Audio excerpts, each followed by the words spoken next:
አሰላሙ አለይኩም ወራህመቱላህ ወበረካቱ። ውድና የተከበራችሁ የቻናሌ ተከታታዮችና እንዲሁም ጓደኞቼ እንዴት ናችሁልኝ? ደህና ናችሁ? ሁሉ ሰላም፣ ሁሉ መልካም ከኔ ጋር አልሐምዱሊላህ።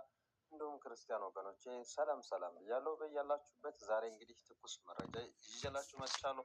እንግዲህ በሀገራችን በመላው ኢትዮጵያ ሙሉ የጤና ባለሙያዎች ዝምታቸውን ሰብረዋል። እንግዲህ እያሉ ያሉት እኛ እየተራብን እየተጠማን መኖሪያ አተን መቀጠል አንፈልግም፣ ከ5 ቀን በኋላ ስራችንን እናቆማለን የሚል ሰላማዊ ሰልፍ ወጥተዋል ማለት ነው። እንግዲህ እውነት ለመናገር የኑሮ ውድነት፣ የቤት ኪራይ፣ ሁሉም ነገር ከአቅማቸው በላይ ሆኖ ደሞዛቸው ዝቅተኛ ስለሆነባቸው እኛ እንደ ዝቅተኝነት ከሰው በታች ታይተናል በማለት ዛሬ ዝምታቸውን ሰብረው በተለያዩ ሶሻል ሚዲያዎች ላይ እየተዘዋወሩ ይገኛሉ ማለት ነው። በሁሉም ቦታ ኢትዮጵያ እንግዲህ በሁሉም ቦታ ያሉ የጤና ባለሙያዎች እስከ ዛሬ እንግዲህ እየራበንም እየጠማንም እየተቸገርንም ቢሆን ህዝባችንን ስናገለግል ኖረናል። ዛሬ ላይ ግን በቅቶናል። ፍላጎታችን የማይሟላ ከሆነ ከ5 ቀን በኋላ ማንኛውም የጤና ባለሙያ ስራውን አቁሞ እንዲወጣ የጤና ተቋማት በሙሉ እንዲዘጋ እኛ ጤና ሙያተኞች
ያው እንግዲህ የምትመለከቱት ውድ ተመልካቾች ያው በዚህ መልኩ ሰላማዊ ሰልፍ እየወጡ ይገኛሉ ማለት ነው። በሁሉም አካባቢ ያሉ የጤና ባለሙያዎች እያሉ ያሉት እንግዲህ እስካሁን ድረስ እየራበን ተቸግረን ብዙ መከራዎችን እያሳለፍን ህዝባችንን ስናገለግል ኖረናል።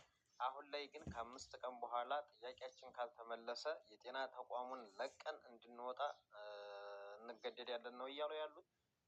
ነገር ግን ክብር ለዶክተሮች ክብር ያስፈልጋል። የሚፈልጉትን ነገር ማሟላት ግዴታ ነው። ነገር ግን ሁሉም ነገር እየተሟላላቸው ስላልሆነ ያው ይህንን ሀሳብ አምጥተዋል ማለት ነው። ሁሉም ሊሰማው የሚገባ መልእክት ነው። ስታመም መታከሚያ አጣው፣ ሲደክመኝ ማረፊያ መጠለያ አጣው፣ እየተራብን ለማከም ቃል አልገባንም። የህሊና እርካታ ዳቦ አይገዛም። እየራበን አንሰራም። የተማርነው ለባርነት አይደለም። መማር ዋጋ ይኑረው። ኢናፍ ኢዝ ኢናፍ። 3 days left.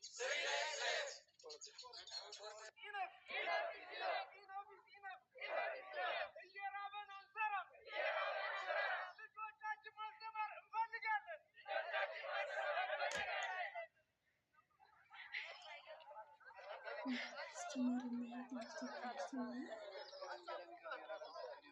እርካታ ዳቦ አይሆንም።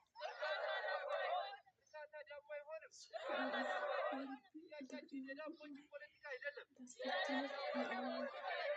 days left for bread.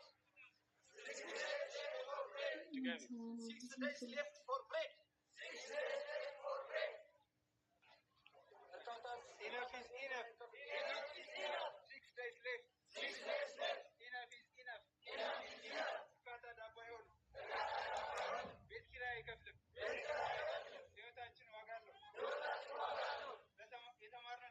አይደለም።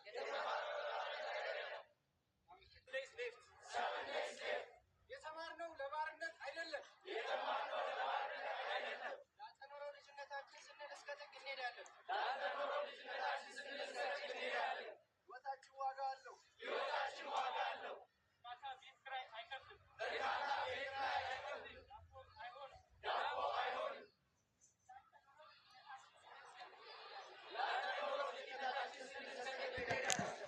Enough is enough.